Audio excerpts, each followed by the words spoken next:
Guys, welcome back to the Gut Feeling. Today we got some conference championship football, so let's get right into it. We got Philly and San Francisco going at it first here in a little bit. When it comes down to it, Philadelphia and San Francisco, they both have very talented rosters. Where I give Philly the advantage is at quarterback, receiver, offensive line, defensive line, and the secondary. San Francisco has the advantage at running back, linebacker, tight end, but I think we all can agree the most important advantage you need is at quarterback. Philadelphia has Jalen Hurts, and San Francisco, as we all know, has the rookie quarterback, Brock Purdy. Brock Purdy has been doing great this season. However, I think he can only keep this up for so long. We just seen last week against that Dallas defense, which is a tough defense to go against, how he wasn't able to make big splash plays. He was able to get a few throws off to that defense, but when it comes down to it, I feel like if Dak and that offense were able to produce a little bit more, San Francisco wouldn't be here. So going up against the Philly defense, Philadelphia is the best defense San Francisco has gone up against all season.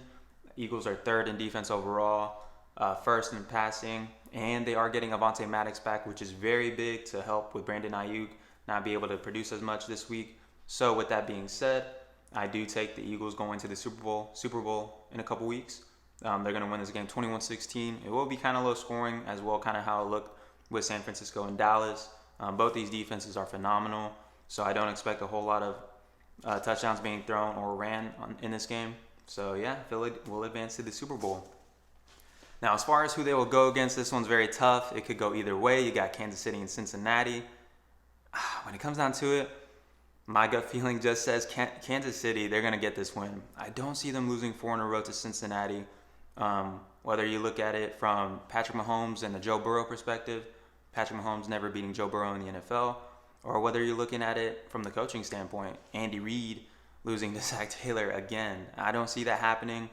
Kansas City, we give a lot of props to Cincinnati's defense now, especially with last week, and we're giving props to their offensive line for being able to get the running game going and doing their thing after they had some injuries. But this week is a little different. Kansas City defense has a little bit more to it. I feel like they got their star players in Chris Jones and Frank Clark. I believe they'll be able to put a little more pressure on Joe Burrow and stop the run a little better than Buffalo did last week. I think we fail to realize or kind of forget that Kansas City did get a huge pickup last offseason with Justin Reid. I think he's going to make a huge difference in this game for the Kansas City defense. And then even though Kansas City doesn't have Tyreek Hill, they didn't really lose speed at that position with Kadarius Toney. They got Sky Moore.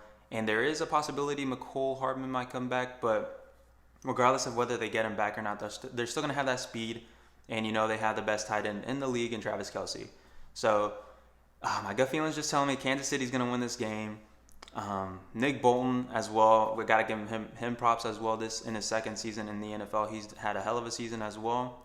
And I just don't see Kansas City losing to Joe Burrow once again at Arrowhead, not Burrowhead. So that's why I got Kansas City winning this game 27-24. So that should be a Super Bowl matchup of Philadelphia and Kansas City. I think that'll be a great matchup, and I'm very excited to see what happens today. So y'all stay blessed, all right?